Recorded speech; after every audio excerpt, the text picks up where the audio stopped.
또 일주일 만에 만났습니다. 반갑게 또 축복하면서 인사하는 시간을 가지도록 하겠습니다. 샬롬 사랑합니다. 인사하겠습니다. 주일날 만나서 반갑습니다. 인사합시다. 예, 감사합니다. 저하고도 인사하겠습니다. 샬롬 사랑합니다. 예, 반갑습니다. 지난 일주일 동안 또 하나님의 은혜 가운데 잘 보내셨지요? 예, 매 순간마다 하나님께서 우리의 심령 가운데 은혜를 베풀어 주시고 또 간섭하여 주시고 역사하여 주시고 인도하여 주신 줄 믿습니다. 그런 하나님의 손길과 그런 하나님의 은혜 가운데 우리는 항상 찬송과 감사와 기쁨으로 보답할 수 있는 저와 여러분 되시기를 바라고, 오늘도 특별히 주의 날입니다. 하나님께서 은혜를 베풀어 주시기 위하여서 작정한 날에 무엇보다 말씀 앞에 나아갈 수 있는 저와 여러분 되시기를 주님의 이름으로 축원함을 드립니다.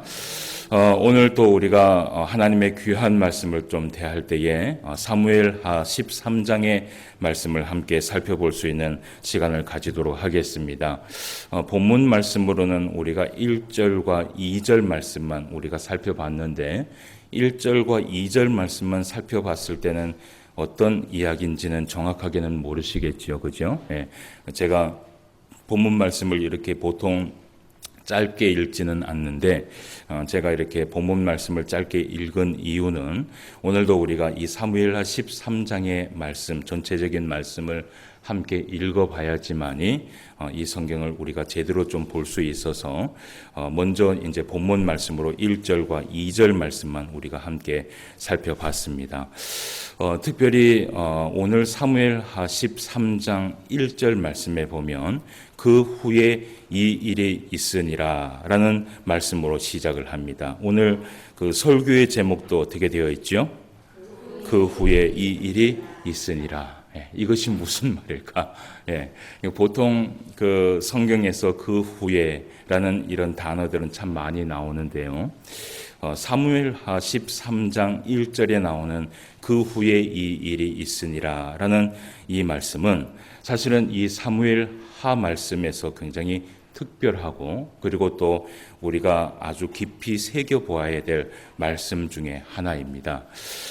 이 사무엘하 13장 1절에 있는 그 후에 이 일이 있으니라 라는 이 단어가 있고 난 이후에 사무엘하 마지막 장까지의 말씀까지 다윗이 그 후에 이 일이 있으니라 라는 그러한 연장선에서 계속해서 말씀이 나오게 되는 것을 우리가 보게 됩니다. 그래서 사무엘하 13장 이전의 말씀과 그리고 13장 이후의 말씀을 우리가 좀 나누어서 살펴볼 수 있는데, 사무엘하 13장 이후의 말씀에는 어떻게 보면 다윗에게 있어서는 정말 고통과 그리고 많은 아픔과 그리고 많은 순환의 시간들이 담겨있는 성경이 바로 사무엘하 13장 이후의 말씀이다라고 그렇게 이야기를 할 수 있습니다. 우리가 지금까지 다윗에 대한 행적들을 쭉 살펴보면서 참 다윗은 하나님께서 기뻐하는 사람이었고, 그렇죠? 그리고 하나님과 동행하는 사람이었고, 그리고 하나님께서 이 다윗과 함께 하심으로 인하여서 어디로 가든지 항상 형통하고 그리고 어디로 가든지 이기게 하시는 그러한 다윗의 모습을 우리가 성경을 통해서 살펴본 바가 있었습니다. 사무엘상의 말씀을 여러분 기억하실는지 모르겠지만 그렇게 사울 왕에게 계속해서 도피의 인생을 살아가는 그러한 수많은 인생 가운데 수많은 고통의 순간 가운데에서도 하나님께서는 그 다윗과 함께 하셨습니다. 그렇기 때문에 이 다윗은 외롭지 않았고 그 순간순간 기쁨과 감사가 있었기 때문에 그런 많은 시험과 환난 가운데에서도 이 다윗이 하나님 앞에 시편을 만들어서 올려드릴 수 있을 만큼 그렇게 이 다윗의 영적으로는 굉장히 충만한 시간이었다라는 것을 우리가 말씀을 통해서 살펴볼 수 있었습니다. 그런데 오늘 이제 이 사무엘하 13장 1절 이후의 말씀부터 다윗의 심령 가운데 다윗의 그 영적인 부분과 그리고 다윗의 그 모든 삶의 현장 가운데 너무나 많은 순환과 고통이 일어나게 되는데 그 순환과 고통이 왜 일어나게 되는지를 오늘 말씀을 통해서 함께 살펴보고, 오늘은 우리가 모든 말씀을 살펴볼 수는 못하지만 사무엘하 13장의 말씀에 보면 두 가지의 사건에 대해서 우리에게 이야기를 하고 있습니다. 그래서 이 두 가지의 사건을 통하여서 오늘 다윗에게 있었던 일들에 대해서 우리가 말씀을 함께 또 살펴볼 수 있는 귀한 시간이 되도록 하도록 하겠습니다. 여기에서 말씀하고 있는 그 후라는 것은 우리가 지난 주 우리가 살펴보았던 다윗의 범죄 현장에 대한 말씀을 두고 말씀을 하고 있는 것입니다. 다윗이 어떤 범죄 현장에 있었냐 하면 자신의 그 충실한 신하였던 그 우리아의 장군이었죠. 그 우리아의 장군의 아내였던 밧세바라는 그 여인을 강간하고, 그리고 또 하루아침에 임신을 시켜버리는 그러한 일들이 일어나게 된 것을 우리가 볼 수 있었고요. 그렇게 이제 이 밧세바가 그 임신하였다라는 소식을 다윗이 듣게 되자 다윗의 자세가 어땠습니까? 예, 그 임신했다는 소식을 듣게 되자 이 다윗이 자신의 죄를 뉘우치는 것이 아니었습니다. 오히려 그 죄를 덮기 위하여 또 죄를 범하게 되는 다윗의 모습을 우리가 살펴볼 수 있었는데, 전장에 나가 있던 그 우리아 장군을 불러서 밧세바 여인과 동침하도록 사실은 만든 것이지요. 그래서 자신의 죄를 좀 덮고자 그렇게 작전을 세웠지만 어쨌든 그 모든 것이 다윗의 뜻대로 되지는 않았습니다. 그 충실했던 그 우리아 장군이 끝까지 자기의 집으로 돌아가지 아니하고 다윗 곁에서 그 자리를 지키는 그런 모습을 우리가 살펴볼 수 있었는데요. 그렇게 다윗의 뜻대로 되지 않자 다윗이 결단하고 결심한 것이 무엇이냐 하면 이 우리아 장군을 블레셋 전장 최전방에 보내서 죽이기로 마음을 먹게 됩니다. 그리고 그것을 실제로 실전에 옮기게 됨으로 인하여서 우리아 장군이 그 블레셋 전장 최전방에 나가서 죽어버리게 되는 그러한 말씀을 우리가 지난주에 살펴보았죠. 그 모든 범죄 현장에서 다윗이 마음속에 하나 소망하고 싶었던 것이 있었습니다. 그게 뭘까요? 완전 범죄를 꿈꾸고 싶었던 것이죠. 그러나 우리가 지난주에 말씀을 살펴보았던 것처럼 여러분, 완전 범죄가 이루어졌습니까? 이루어지지 못했습니까? 완전 범죄가 이루어지지 못했어요. 그 모든 그 범죄 현장에서 사실은 누가 보고 있었냐 하면 하나님께서 다 그 사건과 그 사실들을 보고 있었고, 그리고 다윗의 그 중심까지도 모든 것을 하나님께서 보고 있었다는 것을 우리가 성경을 통해서 살펴본 바가 있습니다. 이것을 이야기하면서 사무엘하 11장 27절 말씀에 보면 이런 말씀을 합니다. 다윗이 행한 그 일이 여호와 보시기에 악하였다. 참 악하였습니다. 그러니까 그 말은 뭐냐 하면 처음부터 끝까지 하나님께서는 이 다윗의 행위를 다 보고 있었고, 그 중심마저도 사람을 죽이고자 했던 그 마음, 그리고 죽이기까지 그 실전에 옮겼던 그 모든 순간순간까지 하나님은 다윗을 하나도 놓치지 아니하고 다 그 모든 순간들을 하나님께서 보고 있었다라는 것을 우리가 지난주 말씀을 통해서 살펴본 바가 있었습니다. 여러분, 세상에는 비밀이 있을까요, 없을까요? 어떤 것 같아요? 여러분들의 마음속에 혹시 여러분들만 가지고 있는 비밀이 혹시 있으십니까? 그것이 만약에 비밀이라 할지라도 사실은 그것은 비밀이 되지 못하는 것이, 우리의 중심까지도 바라보고 계시는 그 하나님은 우리의 모든 것을 다 통괄한다라고 성경은 이야기하고 있어요. 그래서 이 세상에는요, 정확하게 말하면 비밀은 없어요. 더 정확하게 말하면 하나님 앞에서는 그 1.1핵도 사실은 비밀이나 숨길 수 있는 것이 하나도 없다는 것을 우리는 깨달아야 되는 것이에요. 예수님께서도 공생의 가운데 살아생전에 우리에게 이런 말씀을 하신 적이 있어요. 누가복음 12장 2절 말씀에 보면 이런 말씀을 합니다. 감추인 것이 드러나지 않을 것이 없고 숨긴 것이 알려지지 않을 것이 없나니 라는 말씀을 하셨어요. 그러니까 이 세상에는 그 어떤 것도 사실은 비밀이 없다라는 것이죠. 만약에요, 우리가 끝까지 우리 마음속에 있는 비밀이 하나 있다고 생각합시다. 예. 여러분 비밀은 다 하나씩 가지고 계세요? 안 가지고 계세요? 예? 가지고 계세요? 안 가지고 계세요? 가지고 계시죠? 예. 뭐 전혀 비밀이 없는 아주 투명한 인생을 살아가고 계십니까? 예. 그런데 이런 아주 이 사소한 비밀이라 할지라도 여러분 그 감췄다라고 우리가 생각해왔던 그런 것들이 결국은 언제 드러나게 되느냐 하면 예수님의 최후의 심판에는 사실은 하나도 빠짐없이 다 드러나게 된다는 것을 우리는 기억해야 되는 것이에요. 이러한 신앙의 투명성을 가지고 우리가 신앙생활을 할 때에 하나님 앞에서 더 거룩한 삶을 살아갈 수 있고 우리는 하나님 앞에 오늘도 겸손하게 무릎 꿇을 수밖에 없다는 것을 사실은 고백하면서 하나님 앞에 나아갑니다. 그래서요, 여러분 여기 앞에 있는 목사도 마찬가지지만 우리가 하나님 앞에 정직할 필요가 있어요. 예, 정직할 필요가 있어요.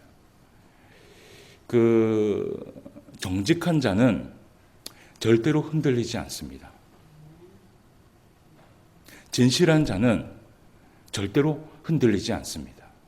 여러분 아무리 큰 잘못을 했다 할지라도 진실 앞에서는 어떻게 해요? 진실 앞에서는 어떻게 해요? 그래도 용서가 되는 것이 바로 진실의 힘이라는 것을 우리는 기억해야 되는 것이에요. 죄라는 것이요, 한 번 딱 일어나기 시작을 하면 그 죄를 어떻게 해요? 또 감추기 위해서 또 죄를 저질러야 되고요. 그 죄를 또 감추기 위해서 또 죄를 저지르다 보면 결국은 우리의 인생은요, 사망의 길을 걸어갈 수밖에 없는 것이에요. 죄라는 것이 그래요. 그래서 죄의 마지막은 무엇이라고 얘기를 하냐면 사망이라고 얘기를 하는 것이에요. 우리가 그 말씀을 한 군데 좀 찾아볼 필요가 있어요. 이것은 아주 귀한 말씀이고 꼭 우리가 이 말씀을 보기 전에 꼭 살펴봐야 될 말씀인 것 같습니다. 시편 15편 1절에서 5절까지 말씀을 한번 우리가 사무엘하 13장 말씀을 잠시 덮어놓고 말씀을 좀 살펴보도록 하겠습니다. 시편 15편 1절에서 5절까지 말씀입니다. 시편 15편 전체적인 말씀입니다. 이 말씀이 오늘 말씀을 시작하는 여러분들의 심령 가운데 마음에 새겨져서 정말 이 말씀을 붙들고 나아갈 수 있는 저와 여러분 되시기를 바랍니다. 시편 15편 1절에서 5절까지의 말씀을 보면 이런 말씀을 합니다. 1절 말씀부터 제가 봉독해 드리겠습니다. 여호와여, 주의 장막에 머무를 자 누구오며 주의 성산에 사는 자 누구오니이까? 정직하게 행하며 공의를 실천하며 그의 마음에 무엇을 말하며 진실을 말하며 그의 혀로 남을 허물하지 아니하고 그의 이웃에게 악을 행하지 아니하며 그의 이웃을 비방하지 아니하며 그의 눈은 망령된 자를 멸시하며 여호와를 두려워하는 자들을 존대하며 그의 마음에 소원한 것은 해로울지라도 변하지 아니하며 이자를 받으려고 돈을 구워주지 아니하며 뇌물을 받고 무죄한 자를 해하지 아니하는 자이니 이런 일을 행하는 자는 뭐라고 얘기합니까? 영혼이 흔들리지 아니하리이다. 아멘. 예. 이런 자는요, 절대로 영혼이 흔들리지 아니한다라고 얘기를 합니다. 여러분, 신앙생활 하면서 하나님의 그 믿음 안에서 흔들리지 않는 신앙의 삶을 살아갈 수 있는 저와 여러분 되시기를 주님의 이름으로 축원함을 드립니다. 그러기 위해서는 오늘 이 시편 기자가 정말 하나님 앞에 고백하면서 나아갔던 것처럼 우리의 마음속에 무엇이 있어야 되느냐 하면 정직이 있어야 되고 우리의 입술에 무엇이 있어야 되느냐 하면 진실함이 있어야 되는 것이에요. 이런 정직함과 진실함이 저와 여러분들 삶 가운데 항상 있으시기를 바라고 이것이 항상 하나님 앞에 두려운 마음으로 살아갈 수 있는 저와 여러분 되시기를 주님의 이름으로 축원함을 드립니다. 자, 그러면 사무엘하 13장 말씀으로 다시 한번 넘어갑시다. 오늘 우리가 함께 살펴볼 이제 말씀 가운데 오늘 이제 그 후에라는 이 말씀, 그 이전과 그 후라는 이 말씀은 단지 한 사건을 두고 말하는 것이 아니라요.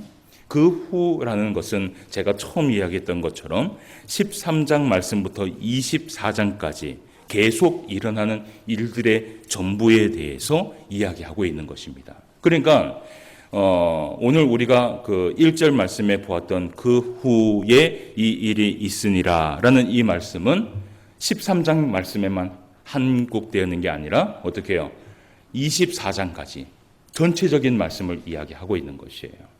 그러면 이제 어떤 사건이 있었는지를 우리가 이제 매주 하나하나 우리가 좀 살펴보게 될 텐데, 이 사건 이후에 다윗의 인생에 끊임없는 고통의 순간들이 찾아오게 됩니다. 예. 여러분, 시험과 환난과 고통은 우리에게 그렇게 달갑지는 않죠. 그죠? 예. 근데 이 다윗이 그 후에 이 일이 있으니라라는 그 사건 이후에 계속해서 고통과 아픔의 사건이 있었다라면 참 얼마나 힘들까라는 그런 생각을 해보게 돼요. 그래서 오늘은요 우리가 이제 13장 말씀 안에만 있는 사건 두 가지 사건에 대해서만 우리가 보게 될 텐데, 첫 번째 사건이 무엇이냐면 오늘 이제 1절과 2절 말씀을 살펴보았던 것처럼 다윗에게는 딸이 하나 있었습니다. 그 딸의 이름이 무엇이었죠? 다말이었습니다. 오늘 말씀에 나옵니까 안 나옵니까? 나오지요. 예. 그는 처녀이므로 어찌할 수 없는 줄을 알고라고 얘기를 하죠. 처녀라는 것은 뭐냐면 남자를 가까이 하지 않았던, 한 번도 남자를 가까이 하지 않았던 아주 거룩한 그런 처녀다라는 것을 우리가 이제 볼 수 있는데, 근데 이 다윗에게 있었던 이 다윗의 딸 다말이 오늘 강간을 당하는 사건이 일어나게 됩니다. 그래서 우리가 이제 그 성경을 좀 볼 때는 이제 가장 좋은 설교는 어떤 설교인 것 같아요? 저는 아직 그 목회를 이렇게 길게 하지는 못해서 어떤 설교가 좋은 설교인지는 잘은 모르겠어요, 아직까지는.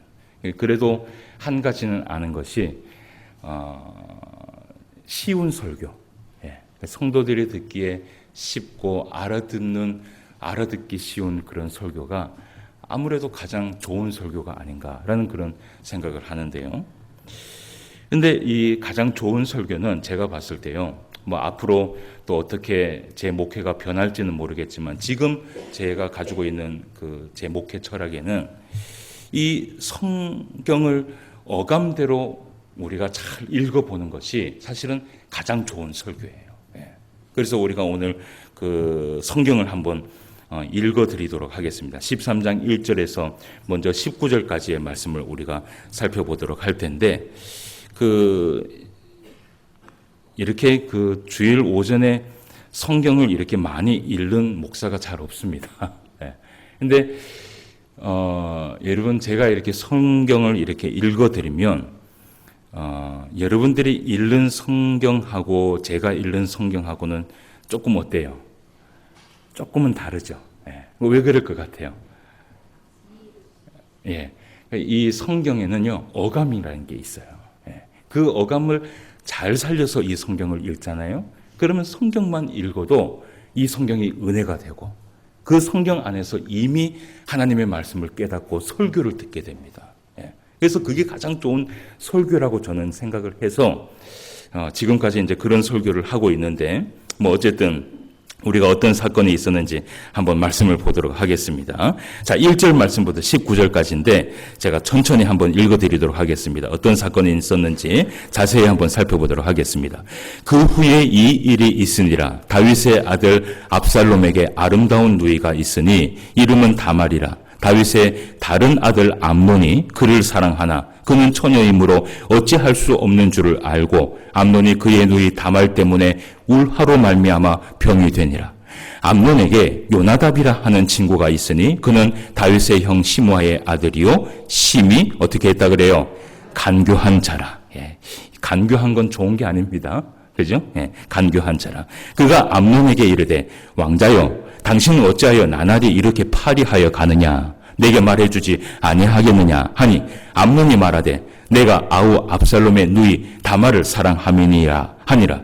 요나답이 그에게 이르되 침상에 누워 병든 채 하다가 내 아버지가 너를 보러 오거든 너는 그에게 말하기를 원하건대 내 누이 다말이 와서 내게 떡을 먹이되 내가 보는 데에서 떡을 차려 그의 손으로 먹여주게 하옵소서 하라 하니 암논이 곧 누워 병든 채 하다가 왕이 와서 그를 볼 때에 암논이 왕께 아뢰되 원하건대 내 누이 다말이 와서 내가 보는 데에서 과자 2개를 만들어 그의 손으로 내게 먹여주게 하옵소서 하니 다윗이 사람을 그의 집으로 보내 다말에게 이르되 이제 내 오라버니 암논의 집으로 가서 그를 위하여 음식을 차리라 한지라. 다말이 그 오라버니 암논의 집에 이름에 그가 누웠더라. 다말이 밀가루를 가지고 반죽하여 그가 보는 데서 과자를 만들고 그 과자를 굽고 그 냄비를 가져다가 그 앞에 쏟아 놓아도 암논이 먹기를 거절하고 암논이 이르되 모든 사람을 내게서 나가게 하라 하니 다 그를 떠나 나가니라. 암논이 다말에게 이르되 음식물을 가지고 침실로 들어오라 내가 내 손에서 먹으리라 하니 다말이 자기가 만든 과자를 가지고 침실에 들어가 그의 오라버니 암논에게 이르러 그에게 먹으려고 가까이 가지고 갈 때에 암논이 그를 붙잡고 그에게 이르되 나의 누이야 와서 나와 동침하자 하는지라. 그가 그에게 대답하되 아니라 내 오라버니여 나를 욕되게 하지 말라. 이런 일은 이스라엘에서 마땅히 행하지 못할 것이니 이 어리석은 일을 행하지 말라. 내가 이 수치를 지니고 어디로 가겠느냐? 너도 이스라엘에서 어리석은 자 중에 하나가 되리라. 이제 청하건대 왕께 말하라. 그가 나를 내게 주기를 거절하지 아니하시리라 하되 암논이 그 말을 듣지 아니하고 다말보다 힘이 셈으로 억지로 그와 동침하니라. 그리하고 암논이 그를 심히 미워하니 이제 미워하는 마음이 전에 사랑하던 사랑보다 더한지라. 암논이 그에게 이르되 일어나 가라 하니 다말이 그에게 이르되 옳지 아니하다. 나를 쫓아보내는 이 큰 악은 아까 내게 행한 그 악보다 더하다 하되 암논이 그를 듣지 아니하고 그가 부리는 종을 불러 이르되 이 계집을 내게서 이제 내보내고 곧 문빗장을 지르라 하니 암논의 하인이 그를 끌어내고 곧 문빗장을 지느니라. 다말이 채색 옷을 입었으니 출가하지 아니한 공주는 이러한 옷으로 단장하는 법이라. 19절 말씀 같이 한번 읽어봅시다. 시작. 다말이 재를 자기의 머리에 덮어쓰고 그의 채소속을 찢고 손을 머리 위에 얹고 가서 크게 울부짖으니라. 아멘. 예. 오늘 말씀에 보면 여러분 어떤 사건이 있었는지 아시겠죠? 성경만 읽어봐도 아시겠죠? 이제 오늘 우리가 이제 이 말씀을 좀 이해하기 전에 그 다윗의 족보를 좀 볼 필요가 있어요. 예. 족보를 좀 보고 이제 이야기를 좀 합시다. 다윗에게는 그 성경에 정확히 기록된 부인이 앞에 보시면 밧세바를 포함해서 8명으로 기록이 되어 있습니다. 그 외에 기록되지 않은 부인과 첩들이 또 있었다라고 성경은 얘기하고 있는데요. 근데 그런 다윗에게는 우리가 알다시피 다윗에게는 미갈이라는 여인이 있었습니다. 근데 그 미갈에게서는 자식이 있었습니까? 없었습니까? 자식이 없었어요. 그러니까 첫째는 자연스럽게 미갈의 자식이 아니라 오늘 이제 보니까 아히노함이라는 여인에게서 장남을 낳았는데 그 장남의 이름이 누구냐 하면 암놈이었어요. 예, 암논이죠. 암놈이라 그럽니다. 제가. 예. 이 성경을 한번 이렇게 보다 보면 나쁜 놈이 보일 때 보면 이 놈이라는 단어가 나오게 돼요. 암논이라는 첫째가 있었고요. 오늘 이제 이 암논이라는 이 인물이 오늘 1절 말씀에 본 것처럼 마음의 울화로 상사병에 걸리게 된 것이에요. 이 암논 첫째가. 그리고 이제 차남으로 길르앗이라고도 하고 다니엘이라고도 이야기를 하죠. 그 차남이 있었고, 그리고 그 다음에 마아가에게서 누가 낳느냐 하면 압살롬과, 그리고 그 압살롬과 그의 딸 다말을 낳게 됩니다. 그러니까 한 배로 있었던 이 딸의 그 친오빠는 누구냐 하면 압살롬이죠. 그 외에는 다 어떻게 해요? 배다른 오빠나 배다른 동생입니다. 무슨 말인지 이해가 가시죠? 예. 그리고 이제 표에 이제 본 것처럼 이제 거의 이제 이 다윗은 많은 자녀를 놓은 게 아니라 한 부인에게서 한 자녀 정도 이렇게 낳고, 제일 많이 낳는 부인이 누굽니까? 바세바죠. 예. 솔로몬까지 낳았으니까요. 그리고 이제 그 외에 이제 첩들을 통하여서 또 많은 자녀들을 낳았다라고 이제 성경에 기록이 되어 있는데, 어쨌든 오늘 이제 우리가 볼 것이 이제 암논이라는 인물과, 그리고 압살롬이라는 인물과, 그리고 그의 여동생 다말이라는 인물을 우리가 이제 좀 살펴볼 텐데, 이 다말이라는 딸을 놓고 다윗이 이름을 무엇이라고 지었냐 하면 다말이라고 지었을 때의 뜻을 종려나무라고 지었어요. 그러니까 이 딸을 지어놓고 종려나무라고 지었다라는 것은요, 정말 귀하게 생각했다라는 것이에요. 자, 그러니까 이제 오늘 말씀을 우리가 이제 좀 생각을 해보면, 첫째 아들이었던 이 암논이 배다른 딸이었죠. 그죠? 배다른 딸이었던 다말을 너무 어떻게 하게 됐어요? 좋아하게 됐던 거예요. 어디까지 좋아하게 됐어요? 울화가 찼다라는 것은 뭐냐 하면 상사병에 걸린 거예요. 너무 좋아하고 너무 사랑하는 마음이 있었던 거예요. 그런 이 모습을 지켜보았던 한 놈이 있었는데, 다윗의 형 시므온의 아들 요나답이라는 한 놈이 있었어요. 그런데 우리가 말씀을 보았던 것처럼 이 요나답은 누구냐 하면 암논과 사촌지간입니다. 그런데 성경에 보니까 이 요나답은 어떤 성격이라 그랬어요? 간교하다 그러잖아요. 그래서요, 이러하게 해서 이 암논이 너무 다말을 사랑하는 그런 마음을 다 가지게 되니까 이 요나답이라는 이 사촌이 암논에게 가서 얘기를 하는 거예요. 그럴 것 같으면 꾀를 부려갖고 그 침상에 불러다가 이 다말을 어떻게 해요? 겁탈을 해버리라는 거예요. 여러분, 그런 얘기를 들어서 돼요, 안 돼요? 안 되죠. 그러니까 안 그래도 마음속에 뭐가 있어요? 막 이 상사병에 걸려갖고 어떻게 할 줄을 모르는 이 사람한테 그러한 이야기를 하니까 귀에 어떻게 해요? 그런 말이 솔깃하게 들어오는 거죠. 그래서 이 암논이요, 그 요나답이 시키는 대로 그대로 하게 되는데, 오늘 말씀에 보니까 이 암논이요, 결국은 자기가 계획했던 대로 이 다말을 강간을 시켜버리는 거예요. 근데 참 못된 것이 뭐냐 하면, 강간을 시켜놓고도 오늘 뭐라 그래요? 책임을 지려고 하는 것이 아니라 한 번 딱 강간을 시켜놓고 이제는 내가 너를 사랑하지 않는다. 여러분, 이것은요 진짜 좋아했던 게 아니라는 거예요. 그리고 오늘 말씀에 보니까 그 다말을 아주 매몰차게 쫓아버리는 그런 말씀을 우리가 보게 되는 거예요. 그래서요, 이 다말이 너무 힘들고 너무 그 사건 때문에 마음에 힘이 들어갔고 궁전으로 돌아가서 한참 동안 울고 있습니다.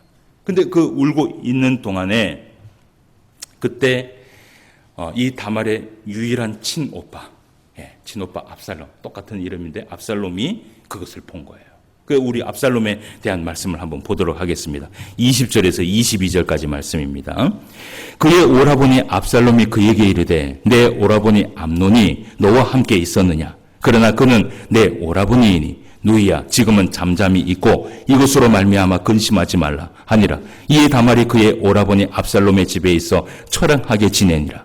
다윗 왕이 이 모든 일을 듣고 어떻게 했다 그래요? 심히 노하니라. 여러분, 이 정도 사건이 일어나면 어떻게 해야 돼요? 예? 불러다가 경을 쳐야죠. 그러니까 이 다윗이 그냥 한번 노하고 말아버리니까 오늘 22절 말씀해 보니까 압살롬은 암논이 그의 누이 다말을 욕되게 하였으므로 그를 미워하여 암논에 대하여 잘잘못을 압살롬이 말하지 아니하니라 라고 얘기를 하면서 이 압살롬이요 한 가지 계획을 세우기 시작하는 거예요. 여러분, 어떤 계획을 세울까요?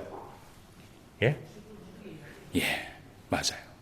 성경을 보지도 않았는데 어떻게 그리 잘 아세요? 이 성경의 이야기들은 여러분들이 잘 알고 있죠, 그죠? 그런데 이 성경은 봐도 어떻게 해요? 또 봐야 돼요. 한 번 보고 말 것 같으면 어떻게 해요? 예? 여러분, 한 번 보고 볼 것 같으면은 교회 나오지 말아야 됩니다. 교회는요, 끊임없이 이 하나님의 말씀을 가르치는 공간이에요. 그래서요, 66권의 말씀을 계속해서 되돌이해갖고 하나님의 말씀을 가르치는 곳이 바로 교회입니다. 근데 그 말씀을 보다 보면 우리가 이전에 보지 못했던 말씀을 우리가 발견하게 돼요. 그래서 이 압살롬이 이제 두 번째 사건이에요. 두 번째 사건인데 심상치 않는 일을 계획을 하게 돼요. 그 계획되는 일을 우리가 보도록 할게요. 23절부터 29절까지 말씀을 또 한번 보도록 할게요. 만 2년 후에 몇 년이 지났어요? 2년이 지났어요. 에브라임 곁 바알 하솔에서 압살롬이 양털 깎는 일이 있음에 압살롬이 모든 아들을 정하고 압살롬이 왕께 나아가 말하되 이제 종에게 양털 깎는 일이 있사오니 청하건대 왕은 신하들을 데리시고 당신의 종과 함께 가사이다 하니 왕이 압살롬에게 이르되 아니라 내 아들아 이제 우리가 다 갈 것 없다 내게 노를 끼칠까 하노라 하니라. 압살롬이 그에게 간청하였으나 그가 가지 아니하고 그에게 복을 비는지라. 압살롬이 이르되 그렇게 하지 아니하시려거든 청하건대 내 형 누구를요? 암논이 우리와 함께 가게 하옵소서. 왕이 그에게 이르되 그가 너와 함께 갈 것이 무엇이냐 하되 압살롬이 간청하며 왕이 암논과 왕의 모든 아들을 그와 함께 그에게 보내니라. 압살롬이 이미 그의 종들에게 명령하여 이르기를 너희는 이제 암논의 마음이 술로 즐거워할 때를 자세히 보다가 내가 너희에게 암논을 치라 하거든 그를 어떻게 하라 그래요? 죽이라. 예. 그러니까 이 압살롬의 계획은 결국은 뭡니까? 암논을 죽이는 계획. 그러면서 이런 얘기를 해요. 두려워하지 말라. 내가 너희에게 명령한 것이 아니냐. 너희는 담대히 용기를 내라 한지라. 압살롬의 종들이 압살롬의 명령대로 암논에게 행하매 왕의 모든 아들들이 일어나 각기 노새를 타고 도망하니라. 결국은 오늘 25절까지의 말씀에 보면 이 압살롬이 자기가 계획을 세웠는데 여러분 이 계획이 몇 년의 계획인 줄 아세요? 2년의 계획인 거예요. 그러니까 처음에는요, 마음속에 그 화가 나는 것을 어떻게 해요? 참았어요. 그리고 어떤 것을 본 거예요? 때를 다 본 거예요. 사람을 죽이려고. 그때가 언제냐 하면 오늘 말씀해 보니까 양털을 깎는 날이라고 얘기를 해요. 예. 여러분, 제가 한번 그 설교를 하면서 이야기한 적이 있었는데 양털 깎는 날은 무슨 날입니까? 잔칫날이죠. 잔칫날이에요. 이 양털 깎는 날에는요, 적군도요, 만약에 초대를 하잖아요. 그러면 마음을 놓고 옵니다. 예. 그 이스라엘 백성들은 이 양털 깎는 날에 많은 사람들을 불러 모아놓고 함께 마시면서 즐기면서 한 해 동안 베풀어 주신 그 하나님의 은혜를 감사하면서 나아가는 날이거든요. 그런데 이 압살롬이 언제 계획을 하게 되는 거예요? 이 양털 깎는 날 계획을 하게 되는 거예요. 그래서요, 오늘 말씀해 보니까 이날에 이 압살롬이 암논을 초대를 해서 마음껏 놀고 마시고 술에 취해 있었던 그 암논을 어떻게 해요? 결국은 죽이게 되는 거예요. 그리고 오늘 이제 말씀해 보면 압살롬이요, 아버지에게 죽임을 당할까 두려워서 도망을 가게 되는 그런 말씀을 우리가 보게 돼요. 근데 우리가 여기에서 이제 유심히 좀 살펴볼 말씀이 있어요. 여기까지는 이제 이야기로 된 말씀인데, 이제 우리가 유심히 좀 살펴보면서 한 가지 살펴볼 것이 이 모든 사건들을 다 접한 이 다윗 왕이요, 오늘요 심히 통곡하면서 울며 나아가는 것을 보게 돼요. 여러분, 이제 다음 주부터, 죄송합니다, 다음 주부터 우리가 사무엘하 13장 이후의 말씀을 보는데 계속해서 이제 뭘 보는 줄 아십니까? 다윗이요 계속해서 통곡하면서 웁니다. 울고 또 울고 울고 또 울고 그의 눈물이 마르지 않을 때까지 계속해서 울며 나아가는 그런 다윗의 모습을 보게 돼요. 오늘 우리가 다윗이 통곡하면서 우는 모습을 한번 보도록 합시다. 자, 30절에서 36절까지의 말씀을 한번 보도록 합시다. 30절입니다. 그들이 길에 있을 때에 압살롬이 왕의 모든 아들들을 죽이고 하나도 남기지 아니하였다는 소문이 다윗에게 이르매 왕이 곧 일어나서 자기의 옷을 찢고 땅에 드러눕고 그의 신하들도 다 옷을 찢고 못에 선지라. 다윗의 형 시므아의 아들 요나답이 아뢰어 이르되 내 주여 젊은 왕자들이 다 죽임을 당한 줄로 생각하지 마옵소서. 오직 암논만 죽었으리이다. 그가 압살롬의 누이 다말을 욕되게 한 날부터 압살롬이 결심한 것이니이다. 그러하온즉 내 주 왕이여 왕자들이 다 죽은 줄로 생각하여 상심하지 마옵소서. 오직 암논만 죽었으리이다 하니라. 이에 압살롬은 도망하니라. 파수하는 청년이 눈을 들어 보니 보하라 뒷산 언덕길로 여러 사람이 오는도다. 요나답이 왕께 아뢰되 보소서 왕자들이 오나이다. 당신의 종이 말한 대로 되었나이다 하고 말을 마치자 왕자들이 이르러 소리를 높여 통곡하니. 자, 여기에서 말씀 같이 한번 읽어봅시다. 시작. 왕과 그의 모든 신하들도 심히 통곡하니라. 37절 말씀. 압살롬은 도망하여 구술 왕 아히옵의 아들 달메에게로 갔고 다윗은 날마다 그의 아들로 말미암아 슬퍼하니라. 압살롬이 도망하여 구술로 가서 거기에 산지 3년이라. 다윗 왕의 마음이 압살롬을 향하여 간절하니 암논은 이미 죽었으므로 왕이 위로를 받았음이더라. 아멘. 예. 이렇게 해서 오늘 우리가 13장의 말씀을 다 읽어봤는데, 여러분 오늘 이 다윗이요 자신의 그 암논 첫째 아들이 죽었다라는 소식을 듣고 어떻게 해요? 어떻게 했어요 오늘요? 심히 통곡하면서 울었어요. 여러분 이것은 그냥 운 게 아니에요. 너무 마음이 아파갖고 정말 가슴을 찢어지도록 사실은 울었다라고 우리가 볼 수 있는 거예요. 그 여러분 다윗이 왜 울었어요? 왜 울었는 것 같아요? 왜 이렇게 심히 통곡하면서 이 다윗이 울었을까요? 자식이 죽었으니까. 그런데요, 여러분 이 말씀을 가만히 묵상을 해보면 다윗이 그저 암논이 죽었다라고 해서 심히 통곡하여서 울었던 것이 아니에요. 오늘 이 모든 이 사건이 다 끝나고 난 이후에, 여러분 다윗의 사건이 있고 난 이후에 한 3년 4년이 지났어요. 그런데요 오늘 다윗이요 이 모든 일들을 다 스쳐 지나가면서 한 가지 다윗이 생각한 것이 있었던 거예요. 다윗이 뭘 생각했을까요? 오늘 보세요. 누가 강간을 당했어요? 다말이 강간을 당했어요. 그 다말의 강간 사건 때문에 누가 죽었어요? 암논이 죽었어요. 이거하고 비슷한 사건이 언제 있었습니까? 언제 있었습니까?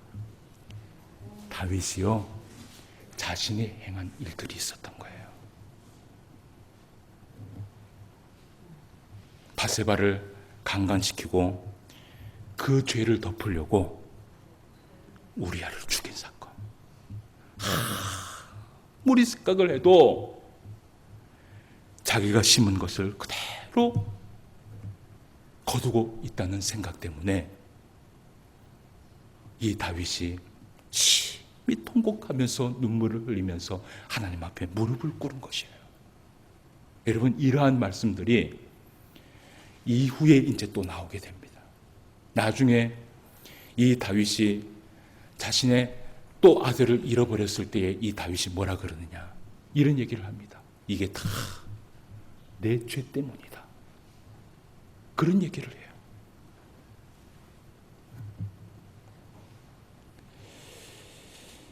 여러분 로마서 7장 5절 말씀에 보면 이런 말씀을 해요.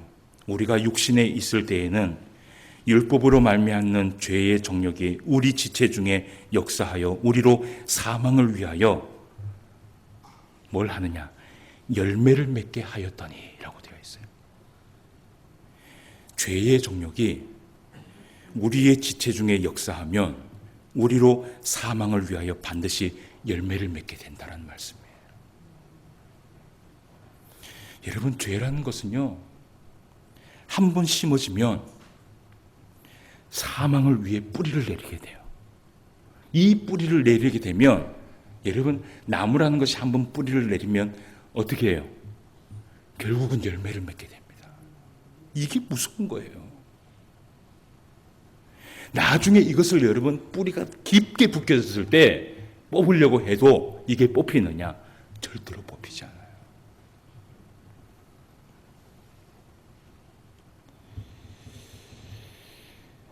여러분, 우리가 신앙생활 하면서 죄가 뿌리를 내려 열매를 내리지 않도록 우리는 두려워하고 또 두려워해야 되는 거예요. 예수님께서 이런 말씀을 하셨어요. 내 손이 범죄하거든. 이 말씀 들어보셨죠? 그 손을 찍어 내버리라. 그러면서 이런 얘기를 해요. 한 손으로 천국 가는 것이 두 손으로 지옥 가는 것보다 낫다라는 말씀을 하셨어요. 왜 이런 말씀을 하셨을까? 정말 예수님께서 원하시는 그 말씀은 한 손을 찍어버리기를 원하시는 것이에요? 아니에요. 그만큼 그 죄를 어떻게 해요? 두려워하라는 것이에요. 죄는 분명히요, 하나님과의 교통을 단절시킵니다. 무서운 거예요. 우리가 신앙생활하면서 반드시 알아야 될 것이 뭐냐 하면, 여러분, 우리는 예수 그리스도의 그 보혈의 피를 통하여서 하나님과의 교통이 이루어졌습니까? 안 이루어졌습니까? 이루어졌습니다. 그런데 하나님과의 이 교통이 이루어졌음에도 불구하고 이 교통이 있는 가운데서 우리가 또 죄를 범하잖아요? 그러면 또 어떻게 돼요? 하나님과의 교통이 또 단절이 돼버려요. 이걸 우리는 이 원리를 깨달아야 되는 거예요. 그러니까 죄는 결국은 하나님과 멀어지게 할 수밖에 없는 존재라는 것을 우리는 기억해야 되는 거예요. 오늘날 한국교회에 보면 많은 성도들이요, 죄라는 것을 너무 쉽게 봐요. 죄라는 것은 무조건 회개하면 용서가 된다라고 그렇게 생각을 합니다. 그래요, 안 그래요? 맞습니까, 안 맞습니까? 여러분, 죄 지으면 하나님 앞에 회개하면 용서 받습니까, 못 받습니까? 용서 받습니다. 그런데 이게 너무 잘못된 지식 때문에 오늘날 한국교회 성도들이 죄만 짓고 나면 뭐예요? 용서하면 그만이지, 회개하면 그만이지. 그러니까 너무 이 죄를요, 남용하면서 살아가는 거예요. 제가 지난 그 매스컴에서 깜짝 놀란 사건이 하나가 뭐냐면, 인천에 있는 여러분 한 모교회 그루밍 폭행 사건 때문에 있었던 어떤 목사의 이야기를 아시죠? 그 성폭행을 했던 그 목사도 목사고 그의 아버지도 어떻게 해요? 목사예요. 그런데 이 기자하고 인터뷰를 하는 그 사건에서 이런 얘기를 해요. 여러분 들으시면서 깜짝 놀라실 거예요. 나는 이미 하나님 앞에 회개했고 하나님은 용서했다. 그러니까 나는 아무 문제 없다. 여러분 이게 해야 될 이야기예요? 너무 그 얘기를 들으면서 마음이 너무 아팠어요.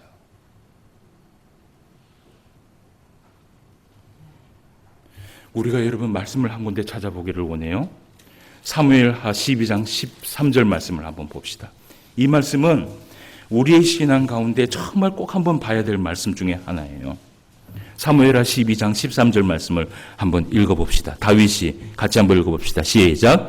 다윗이 나단에게 이르되 내가 여호와께 죄를 범하였노라 하매 나단이 다윗에게 말하되 여호와께서도 당신의 죄를 어떻게 했다 그래요? 사하셨나니 라고 되어 있어요. 다윗이 그 모든 죄를 범했을 때 다윗이 하나님 앞에 어떻게 합니까? 참으로 회개하며 나아갑니다. 그때 나단이 다윗에게 뭐라 그래요? 당신의 죄가 어떻게 해요? 사함을 받았습니다 라고 얘기를 해요. 여러분, 사함을 받았죠? 사함을 받았습니까? 못 받았습니까? 사함을 받았죠. 근데 사함을 받았는데 왜 다윗에게 이러한 고통의 시간들이 계속해서 일어나게 될까? 우리는 성경을 이것을 한번 생각해 볼 필요가 있는 거예요.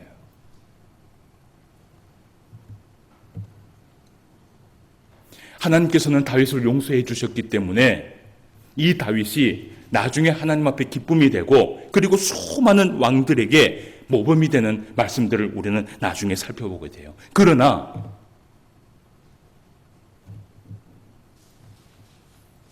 다윗이 용서를 받았음에도 불구하고 이 말씀 이후에 그 일이 있고 난 이후에 13장 말씀에서 계속해서 이런 고통의 순간들이 일어났던 이유는 뭐냐 하면 다윗은요, 죄의 대가를 받고 있는 것이에요. 여러분, 교회는 이것을 가르쳐야 되는 거예요.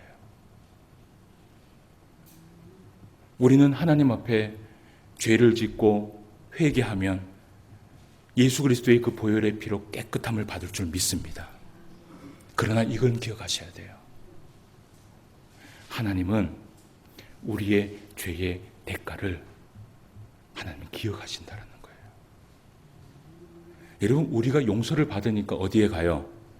천국에 갑니다. 만약에 용서받지 못하면 천국에 갈 자가 있을까요? 없을까요? 한 사람도 없습니다. 그러나 우리의 인생에 우리가 짓는 그 죄의 대가가 분명히 있다는 것을 여러분 기억하셔야 되는 거예요. 이런 두려운 마음을 가지고 우리가 하나님 앞에 거룩한 백성으로서의 삶을 살아가야 되는 것이에요. 말씀을 맺습니다. 죄는 하나님과의 단절을 이루고 죄는 무서운 것이고 이 죄는 뿌리를 내리면 열매를 맺게 된다는 것을 여러분 기억하시길 바라고, 이번 한 주간 여러분 살아가실 때 거룩한 백성으로서의 삶을 살아가시길 바랍니다. 하나님은 우리를 용서하여 주시지만 오늘 우리가 다윗의 그 삶을 보았을 때 다윗이 죄의 대가를 치르고 있구나라는 것을 여러분 기억하시고, 다음 주도 우리가 말씀을 통해서 하나님께서 이 다윗을 인도하시는 그런 말씀을 함께 살펴보도록 하겠습니다. 기도드리겠습니다. 하나님 아버지, 은혜를 진심으로 감사함을 드립니다. 오늘도 우리에게 귀한 말씀 허락하시고 이 말씀을 통하여서 우리의 신앙의 삶을 다시 한번 되돌아볼 수 있도록 인도하여 주심에 진심으로 감사함을 드립니다. 오늘 하나님께서 사랑하는 그 다윗이 죄악으로 인하여서 용서를 받았지만, 그러나 다윗의 그 일이 있고 난 이후에 다윗이 자신의 그 죄의 대가를 치르며 고통 속에 살아가는 말씀들을 우리가 살펴보았습니다. 이 말씀들이 우리의 신앙의 교훈이 되게 하시고 또 우리의 신앙의 표본이 되게 하시고 모범이 되게 하셔서 정말 이 세상을 살아갈 때에 하나님 앞에 두려운 마음으로 살아갈 수 있는 주의 모든 종들이 될 수 있도록 역사하여 주시옵소서. 오늘도 귀한 말씀 붙들고 하나님 앞에 거룩한 백성으로 살아가기에 또 하나님 앞에 다시 한번 다짐하며 나아가는 주의 성도들을 오늘도 은혜 베풀어 주시기를 간절히 소망하오며 모든 말씀 예수님의 이름으로 기도드리옵나이다. 아멘.